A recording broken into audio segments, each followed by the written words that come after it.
Hello and welcome to A Book in 5 Minutes. I'm Lindsay Milner. This week I am looking at a book called Focus, The Power of Targeted Thinking, and it's written by Jurgen Wolff. This wasn't really what I was expecting. The book is written in 3 sections.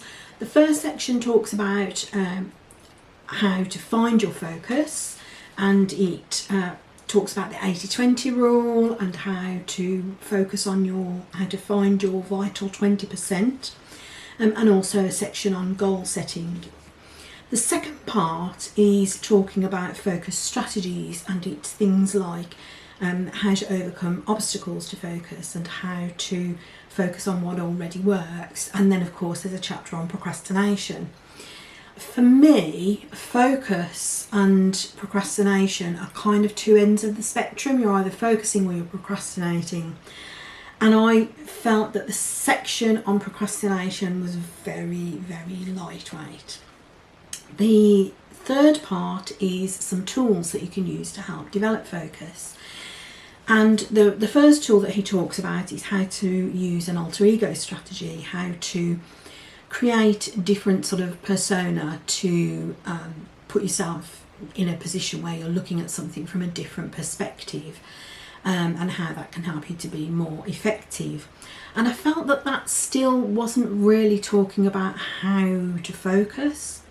And then the rest of the section on tools is things like how to create information focus, so how to cut through all of the information overload that we have, which perhaps sounds as if it would be more useful. But then there is a section on how to manage your emails and how to conquer your paperwork, how to deal with meetings and networking. And again, this kind of didn't really feel like what I was expecting from this book. And there was nothing revolutionary in there about how to deal with those things. There was nothing that made me really sort of think, oh, there was just one little thing in the procrastination section that I thought, oh, that sounds cool. That sounds like it would really work. And I'll share that with you. He says that it helps to work out whether you're a Puritan, so whether you're the kind of person who likes to deal with the tricky, the hardest thing first and get that out of the way, whether you're a hedonist and you like to get a few easy wins out of the way first, and that's kind of where I would have expected to be, is, you know, a little bit of success creates the desire for more success, and that helps to motivate you to keep going.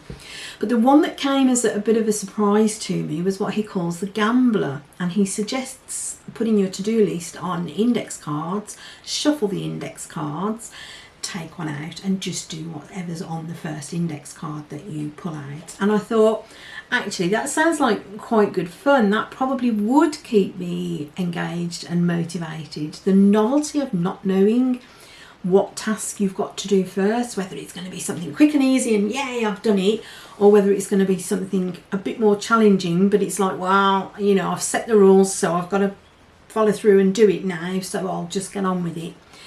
I think that actually would work quite well for me. Not that I think of myself as a gambler, but I do think in that situation that could be quite good fun.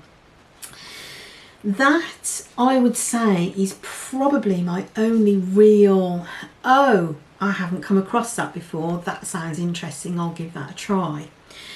The section on how to manage meetings and networking and emails and paperwork at work, all that kind of stuff, I just felt was really very basic.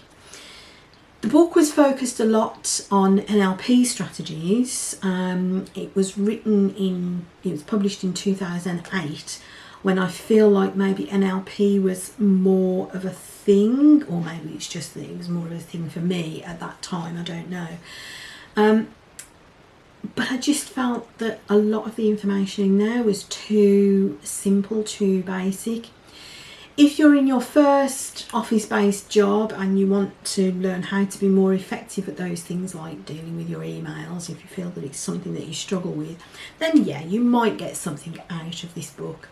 But in terms of, I think on the back it says something about Deciding where and how to put your energy hour by hour, day by day is the only road to success. Focus will help you find that road and, more importantly, stay on it. I felt that the book didn't really kind of live up to that promise. It didn't have anything in it for me that made it feel it was a worthwhile read in order to help you get over procrastination, to focus on the things that you need to focus on, to deal with the information overload. I just felt that there wasn't a great deal in there. So a reasonable starter book, but other than that, I don't really recommend spending much time on this particular book. Sorry.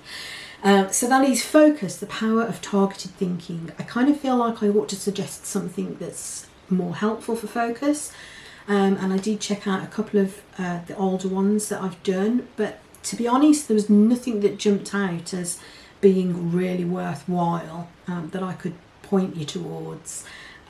Maybe if you really struggle with these, have a look at the recent content on ADHD. That might be more helpful for you. So that's Focus, the Power of Targeted Thinking by Jurgen Wolff. That's this week's book. If you want more content like this, then please do subscribe to the channel, and don't forget to give this video a like. I'll see you next time. Bye.